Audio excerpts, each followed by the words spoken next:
কে আছেন? আর একটু খিচুড়ি লাগবে কারো, গরম গরম আছে। দাও তো রঘুদা, আজকে বৃষ্টিতে ভিজে শরীর জমে গেছে, গরম খিচুড়ি বাঁচাবে। রঘুদা, একটু খিচুড়ি একটা ডিম দেবে, বড় খিদে পেয়েছে আজকে। আরে বস শোনাই, এখনই দিচ্ছি। কিন্তু ভাই, আগের 20 টাকাটা মনে আছে তো তোমার? মনে আছে দাদা, বিশ্বাস করো ভুলিনি। এক সপ্তাহে কাজ পেলে দিয়ে দেবো, কথা দিচ্ছি। আরে পাগল, তারা নেই কোনো। আগে খেয়ে নাও তো, পেট ভরাই আসল কথা। হ্যাঁ, রঘুদা, তুমি এমনি করলে তো দোকান চালাতে পারবে, মানে পারবে না একদিন। আরে দোকান চলে যাবে, কিন্তু মানুষ না খেয়ে থাকলে সেটা আমি সহ্য করতে পারি না ভাই। এই বৃষ্টির দিনে সবারই তো কষ্ট, একটু সাহায্য করলে কি হয়? রঘুদা, তুমি না থাকলে এই গ্রামে গরিব মানুষদের অবস্থা কি হতো বলো তো? বাড়িয়ে বলিস না শোনাই, খেয়ে নে চুপ করে, মানে চুপচাপ খেয়ে নে। ঠিকই ঠিকই শোনাই, ঠিকই বলেছে রঘুদা। তুমি না থাকলে এই বর্ষায় অনেকেরই না খেয়ে থাকতে হতো। সত্যি দাদা, তোমার মতো মানুষ এই গ্রামে আর একটাও নেই। হ্যাঁ, সোনাই একদম ঠিকই বলেছে। রঘুদা, তুমি গ্রামের সম্পদ। থাম থাম, এত প্রশংসা করলে লজ্জা লাগে। খেয়ে নে এবার তাড়াতাড়ি, বৃষ্টি আবার শুরু হবে মনে হচ্ছে। সুবল, শোনো তো, মাঠে আজ বেশ পানি উঠেছে শুনলাম। এখন মাছ ধরলে ভালো মাছ পাওয়া যাবে। সত্যি মা? তাহলে তো আজকে বিকেলেই যেতে হবে। আমিও যাব মা, আমিও মাছ ধরবো। তুই তো এখনো ছোট ভোলা, কাদায় পড়ে যাবি যে। আমি ছোট নই মা। থাক মা, ও সঙ্গে গেলে সমস্যা নেই, আমি খেয়াল রাখবো। ঠিক আছে, কিন্তু সাবধানে থাকিস। তোর বাবা এলে সবাই মিলে যাবি। কি রে, মাছ ধরতে যাওয়ার কথা হচ্ছে নাকি? আমিও চলি তাহলে তোর সাথে। হ্যাঁ বাবা, চলো চলো। আজকে হোটেল একটু আগেই বন্ধ করে দিলাম, ভাবলাম তোদের সাথে একটু সময় কাটাই। ভালোই করেছো, ছেলেরা সারাদিন তোমার জন্যই অপেক্ষা করে। বাবা, তুমি না থাকলে মাঠে মাছ ধরবার মজাই থাকে না। তাহলে দেরি কেন, চল এখনই বেরিয়ে পড়ি। বৃষ্টি একটু ধরেছে এই সুযোগে। সাবধানে যেও সবাই, আর ভোলাকে বেশি গভীর পানিতে যেতে দিও না কিন্তু। চিন্তা করো না কমলা, আমি আছি তো ওর সাথে। মা, আমি ভোলার হাত ধরে রাখবো সব সময়। মা, আমরা অনেক মাছ নিয়ে ফিরবো দেখো। ঠিক আছে বাবা, সাবধানে যা। বাবা দেখো, আমি একটা বড় মাছ পেয়েছি। বাহ, আমার ছেলে তো ওস্তাদ জেলে হয়ে গেছে দেখছি। বাবা দেখো, আমিও কয়েকটা পেয়েছি, ছোট হলেও অনেকগুলো। রঘুদা, তোমাদের তো সুবিধে হলো, মাঠের পানি বাড়ি অব্দি না গিয়ে মাছও দিয়ে গেল। আমাদের বাড়ির উঠানে তো এবার পানি ঢুকে গেল। আর তোমাদের ওদিকটা একটু নিচু তো, তাই আমাদের বাড়িটা গ্রামের সবচেয়ে উঁচু জায়গায়, তাই পানি ঢোকে না কখনো। ভগবান, তোমরা সত্যি। যাক, চলে এখন। সাবধানে যাও ভাই, রাস্তা পিচ্ছিল হয়ে আছে। বাবা, আজকে কতগুলো মাছ পেলাম মোট? বেশ ভালোই হয়েছে, এইগুলো দিয়ে কালকের হোটেলে তরকারিও হয়ে যাবে, আর ঘরেও রান্না হবে। বাবা, আমরা কি প্রতিদিন এভাবে মাছ ধরতে আসতে পারি? বর্ষার সময়টাতেই তো এই সুযোগ থাকে বাবা, সারা বছর তো পাওয়া যায় না। আমার পাওয়া বড় মাছটা কিন্তু আমি একাই খাবো বাবা। হ্যাঁ ঠিক আছে রে বাবা, ঠিক আছে, তোরই থাকবে সেটা। বলা, তুই তো একটাই মাছ পেয়েছিস, আর আমি পেয়েছি 5টা। কিন্তু আমারটা সবচেয়ে বড়। দুজনেরই তো ভাগ্য ভালো আজকে দেখছি। দুজনেই তো ভালো করেছিস, ঝগড়া করিস না, চল এবার বাড়ি ফিরি, মা অপেক্ষা করছে।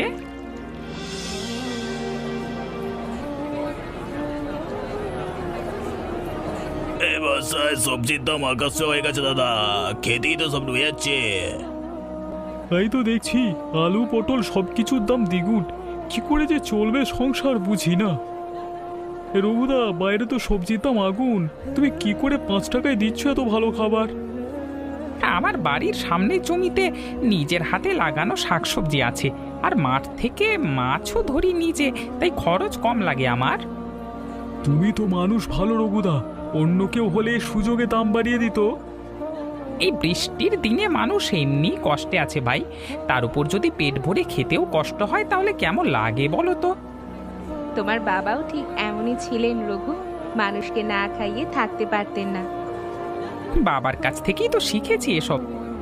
তোমার বাবার কথা খুব বলো তুমি রঘুদা, মানুষটা নিশ্চয় অনেক ভালো ছিলেন।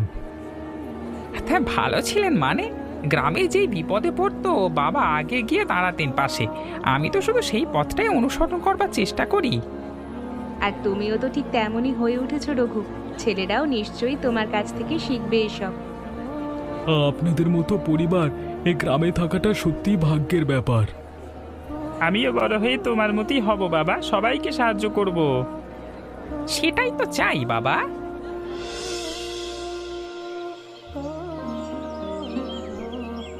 শুনলে, সুজনের পরিবার আসছে মিতাকে দেখতে। ছেলে তো বিদেশে চাকরি করে, অনেক টাকা রোজগার করে। খুবই ভালো সম্বন্ধ। এমন ঘরেই তো মেয়ে দিতে চেয়েছিলাম আমি। আয়োজনে কোনো ত্রুটি রাখা যাবে না।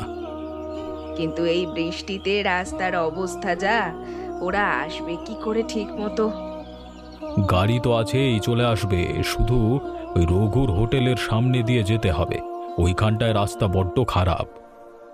ওই সস্তা হোটেলটা না থাকলেই ভালো হতো এলাকায়। দেখতেও কেমন যেন লাগে, বড় ঘরের মানুষ হয়ে ওই পথ দিয়ে যেতে। সেটাই তো, ওই রঘুর মতো মানুষের জন্যই তো এলাকার মান কমে যায়। যাগ্গে দেখা যাক কি হয়। যাই হোক, মিতার ঘরটা একটু গুছিয়ে রাখি, ওরা দুপুরের মধ্যেই এসে পড়বে। ঠিক আছে গিন্নি, তুমি দেখো সব, আমি একটু বাইরে যাচ্ছি। আর শোনো, সুজনের বাবাকে বলে রেখো আমাদের বাগানের সেরা আমগুলো যেন পাঠানো হয় ওদের জন্য। ভালো একটা মানে করতে হবে তো, চোখে একটা, বুঝতে পারছো তো? তুমি সব সময় এত হিসেব করে চলো কেন বলো তো? সমাজের মান বজায় রাখতে হলে হিসেব করেই চলতে হয় গিন্নি, এটাই নিয়ম। তুমি না বড্ড বেশি ভাবো এসব নিয়ে। মেয়ের সুখটাই তো আসল, বাকি সব তো লোক দেখানো। লোক দেখানো বলছো? কিন্তু সমাজে থাকতে গেলে এসবও দেখতে হয় গিন্নি।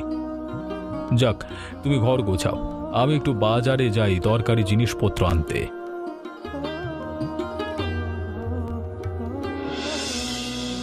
এ কি হলো? এই কাদায় তো গাড়ি আটকে গেল, এখন কি হবে? ম্যাডাম, চাকা অনেক ভেতরে দেবে গেছে, আমার একার পক্ষে বের করা মুশকিল। কাকু, আমরা সাহায্য করি, আমরা এই রাস্তার কাদার ব্যাপারটা ভালো জানি। তোমরা পারবে বাবা এত ভারী গাড়ি বের করতে? আপনি স্টিয়ারিংটা ধরুন, আমরা পেছন থেকে ধাক্কা দিচ্ছি।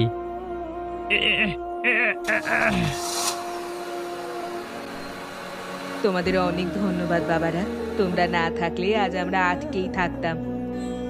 এটা তো কিছুই না, এই এলাকায় বর্ষায় এমনই হয়, সাবধানে যান। তোমাদের নাম কি বাবারা? আমি সুবল, ও আমার ছোট ভাই ভোলা।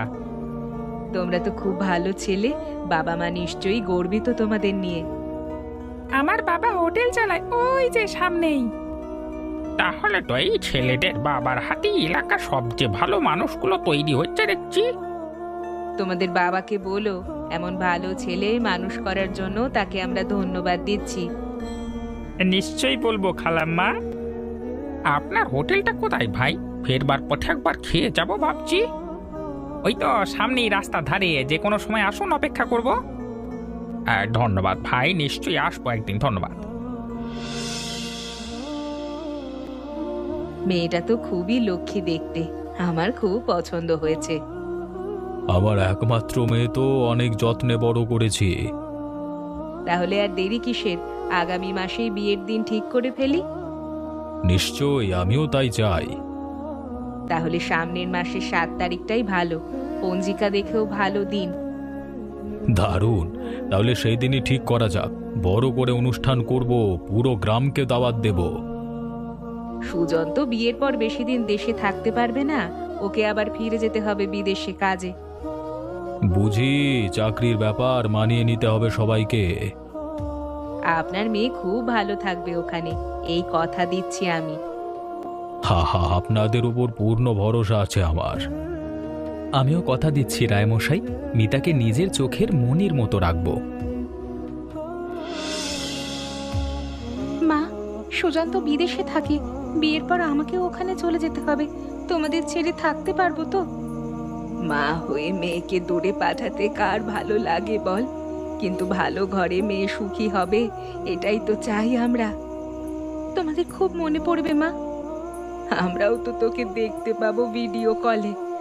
আজকাল তো সেসব সহজ হয়ে গেছে। তাও তো মা, সামনে বসে কথা বলা আর ভিডিওতে কথা বলা কি এক হয়? জানি রে মা, জানি, কিন্তু মেয়েদের জীবনটাই তো এমনই। একদিন তুইও তোর মেয়েকে এভাবেই বিদায় দিবি, তখন বুঝবি আমার মনের কথা। আমি তোমাকে খুব ভালোবাসি মা।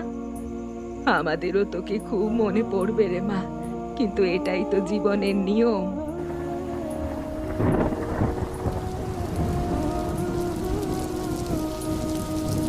একই সর্বনাশ!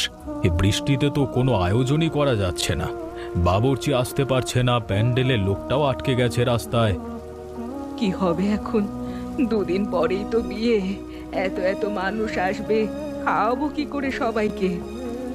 শহর থেকে ক্যাটারিং আনবার কথা ভেবেছিলাম, কিন্তু রাস্তা তো পুরো ডুবে আছে, কেউ আসতে পারবে না।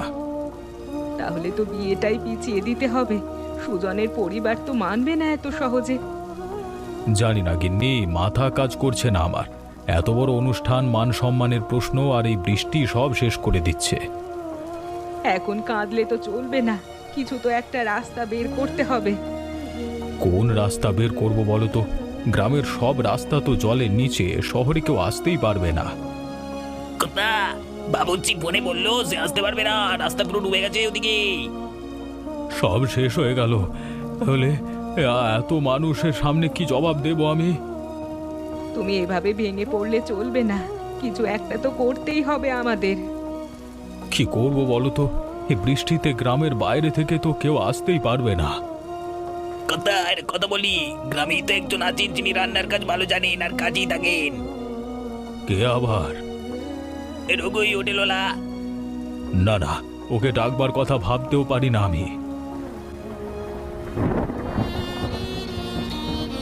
আমি শুনলাম বাজারে সবাই বলা বলি করছে রায় কাকু নাকি খুব চিন্তায় আছেন। তাই নাকি? সমস্যা তো মানে বড় বলছিস। কিন্তু রঘু, ওই রায় মশাই তো তোমার দোকান নিয়ে কতবার বাজে কথা বলেছেন। শুনেছি উনি নাকি বলেছিলেন তোমার হোটেলের জন্য এলাকার মান কমে যায়। সেসব কথা মনে রেখে কি হবে কমলা? মানুষ বিপদে পড়েছে, এখন সাহায্য করাটাই তো বড় কথা। তুমি সত্যি যেতে চাও ওদের সাহায্য করতে? যাব, কেন যাব না? বাবা বলতেন বিপদের দিনে পুরনো রাগ মনে রাখতে নেই। চল রায়বাড়ি যাই। আমিও তোমার সাথে যাব। রান্নায় হাত লাগাতে হবে তো তোমাকে সাহায্য করার জন্য। আমরাও যাব বাবা। আমিও যাব, আমি বাসন ধোয়ায় সাহায্য করব। ঠিক আছে, সবাই মিলে যাই তাহলে। এটা তো শুধু রায়বাড়ির বিয়ে নয়, আমাদের পুরো গ্রামের সম্মানের ব্যাপারও বটে। তোমার মনটা সত্যি অনেক বড়। বাবা, তুমি না গেলে হয়তো রায় কাকু কখনো বুঝতেই পারতেন না তুমি কেমন মানুষ। মানুষের বিপদে দাঁড়াতে যাচ্ছি, বোঝা না বোঝা তার ব্যাপার। বাবা, রায় কাকুর বাড়িতে অনেক বড় বড় ঘর না? আমি আগে কখনো যাইনি। তুমি এখানে কি মনে করে? রায়মশাই, শুনলাম আপনার মেয়ের বিয়েতে খাওয়ার আয়োজন নিয়ে সমস্যা হয়েছে। আমি যদি সাহায্য করতে পারি। তুমি মানে তোমার হোটেল থেকে খাবার, মানে আমার মেয়ের বিয়েতে, মানে? হ্যাঁ, আমি প্রতি প্লেট 5 টাকা দরে পুরো ভোজের ব্যবস্থা করে দিতে পারি। ভাত, মাছ, সবজি সব থাকবে, আর স্বাদও খারাপ হবে না বলে দিচ্ছি। কিন্তু মানে এত বড় অনুষ্ঠানে, মানে? ওগো, এখন গর্ব দেখানোর সময় নয়। মানুষ সাহায্য করতে এসেছে, আর কোনো উপায়ও তো নেই আমাদের হাতে। ঠিক আছে রঘু, তুমি ব্যবস্থা করো তাহলে, কিন্তু মনে রাখতে হবে বলে দিচ্ছি। চিন্তা করবেন না রায়মশাই, আপনার মেয়ের বিয়ে আমি যত্ন নিয়ে সামলাবো। কিন্তু এত বড় আয়োজন, কত মানুষ আসবে, তুমি একা সামলাতে পারবে তো? একা কেন, আমার স্ত্রী, ছেলেরা আর গ্রামের অনেকেই সাহায্য করবে। আপনি শুধু চিন্তামুক্ত থাকুন। সত্যি ভগবান আজ তোমাকে পাঠিয়েছেন রঘু, না হলে কি যে হতো। ঠিক আছে, তোমার উপর ভরসা রাখলাম। কবে থেকে শুরু করবে রান্নার আয়োজন? আজকে বিকেল থেকে শুরু করে দেব, সময় তো কম হাতে। কি কি লাগবে তোমার বলো, আমি সব ব্যবস্থা করে দিচ্ছি। চাল ডাল তেল মশলা মজুত আছে আমার দোকানে, শুধু বড় হাঁড়ি করাই আর কিছু লোকের হাত লাগবে। আপনার বাড়ির লোকজনও যদি একটু সাহায্য করে তাহলে ভালো হয়। আমিও নিজে হাত লাগাবো, চিন্তা করো না। রঘু, আমি জানি আমি তোমার সাথে আগে ভালো ব্যবহার করিনি, তবু তুমি আজকে এগিয়ে এলে এর জন্য সত্যিই কৃতজ্ঞ। পুরোনো কথা বাদ দিন রায়মশাই, এখন কাজে মন দিয়ে চলুন। ঠিক বলেছ, চলো তাহলে শুরু করি।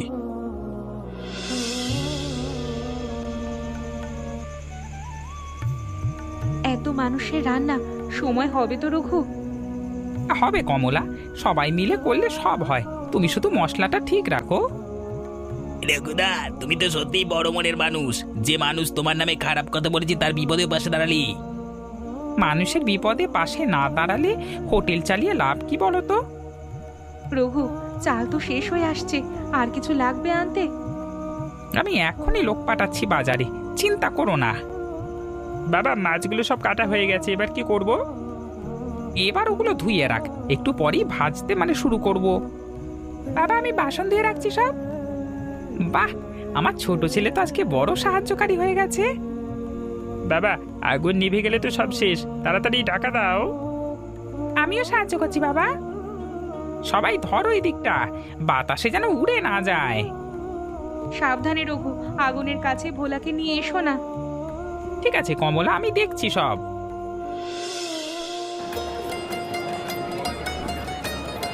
বাহ, এই মাছের স্বাদ তো অসাধারণ। এত কম দামে ভালো রান্না কি করলো? শুনলাম রঘুর হোটেল থেকে এসছে, ওই যে রাস্তার ধারে ছোট হোটেলটা। সত্যি, আমি তো ভাবতে পারবো সাধারণ একটা হোটেল, এত ভালো রান্না করতে পারতে জানতাম না তো। আপনার তো ভাগ্য ভালো, এমন একজন মানুষ পাশের গ্রামে আছে যে বিপদে পাশে দাঁড়ায়। হ্যাঁ, রঘু আজকে না থাকলে সত্যিই সমস্যা হতো বড়। রঘু, আজকের জন্য ধন্যবাদ, তুমি ভালো কাজ করেছো। এটা তোমার কর্তব্য ছিল রায়মশাই। রঘু কাকু, খাবার সত্যি অসাধারণ হয়েছে, সবাই খুব প্রশংসা করছে। তোমার বিয়ে বলে কথা মা, ভালো না করলে চলে? তুমি না থাকলে আজ যে কি হতো ভাবতেই পারছি না। আপনার এই উপকার আমরা মনে রাখবো কাকা। আরে থাক থাক, এসব বলতে হবে না। তোমরা সুখী হও, এটাই আমার চাওয়া। তোমার এই কথাগুলো আমি সারা জীবন মনে রাখবো কাকু। রায়মশাই, একটা কথা বলি শুনবেন? আপনি হয়তো ভুলে গেছেন, কিন্তু আমি মনে রেখেছি। কি কথা কাকা? 25 বছর আগে যে বন্যায় আপনাদের বাড়িঘর সব ভেসে গেছিল, মনে আছে? তখন আপনারা থাকবার জায়গা না পেয়ে রঘুর বাবার বাড়িতে টানা 1 মাস আশ্রয় নিয়েছিলেন। রঘুর বাবা নিজের সংসারের কষ্ট করেও আপনাদের খাইয়েছিলেন, কোনোদিন একটা পয়সাও চাননি। আমি এ কথা প্রায় ভুলিয়ে গেছিলাম কাকা। রঘুর বাবা মারা যাওয়ার আগে বলেছিলেন, আমরা মানুষকে সাহায্য করি প্রতিদান পাওয়ার জন্য নয়। রঘু তার বাবার সেই কথা মেনেই চলে, আজও দেখিনি। আর আমি এতদিন ওই ছেলেটার হোটেল নিয়ে ছোট কথা বলে এসেছি, ছোট বড় অপমান করেছি। এখনো সময় আছে রায়মশাই ভুল শোধরানোর। কাকা, আমি কি করে ভুল শোধরাবো বলুন তো? এতগুলো বছর আমি তো নিজের অতীতই ভুলে গেছিলাম। টাকা দিয়ে কিচ্ছু হবে না রায়মশাই। রঘু সেই বাবার ছেলে যে বিনিময় চায় না, আপনি শুধু ওকে সম্মান দিন, এটাই যথেষ্ট। আমি সত্যি লজ্জিত কাকা, এতদিন ছোট মনে মানুষটাকে বিচার করেছি, অথচ তার পরিবারের কাছেই আমরা এত ঋণী। এখন গিয়ে সরাসরি কথা বলুন ওর সাথে, দেরি করবেন না। হ্যাঁ কাকা, আপনি ঠিক বলেছেন, এখনই যাচ্ছি। যান, আর মনে রাখবেন সম্মান দিয়ে কখনো বনে কথা বলবেন। ও যা করেছে তার প্রাপ্য হচ্ছে সম্মান। ধন্যবাদ কাকা, আজকে আপনি আমার চোখ খুলে দিলেন। রঘু, আমি তোমার কাছে ক্ষমা চাইতে এসেছি। তুমি জানো, তোমার বাবা আমাদের পরিবারকে একদিন আশ্রয় দিয়েছিলেন, আর আমি সেই ঋণ ভুলে গিয়ে তোমাকেই ছোট চোখে দেখেছি এতদিন। হ্যাঁ, আপনি জানেন এ কথা? নেপাল কাকা মনে করিয়ে দিলেন। বলো বলো, কি করে ঋণ আমি শোধ করব? টাকা নেবে? না রায়মশাই, টাকা এসব শোধ হয় না। আপনি শুধু এইটুকু মনে রাখবেন, বিপদে মানুষে মানুষের পাশে দাঁড়ায়, ছোট বড় দেখে না। এটাই আমার বাবার দেখানো একমাত্র শিক্ষা। তোমার বাবার মতো মানুষ সত্যি বিরল রঘু। আমি ভুল ছিলাম, বহুদিন ধরেই ভুল ছিলাম। ভুল সূত্রে নিয়েছেন, এটাই যথেষ্ট। এত ভাববার দরকার নেই। না রঘু, একটা কথা রাখো আমার, আজকে থেকে তোমার হোটেলে আমিও মাঝে মধ্যে খেতে আসবো। লুকিয়ে না, সবার সামনে দিয়েই আসবো। আপনাকে স্বাগতম, যে কোনো দিন আসুন। আজ থেকে তুমি আর তোমার পরিবার আমাদের কাছে অতিথি নও রঘু, আপন মানুষ। এত বছর পর এই কথাটা শুনতে পাবো ভাবিনি। দেরিতে হলেও বুঝেছি, এটাই বড় কথা কমলা।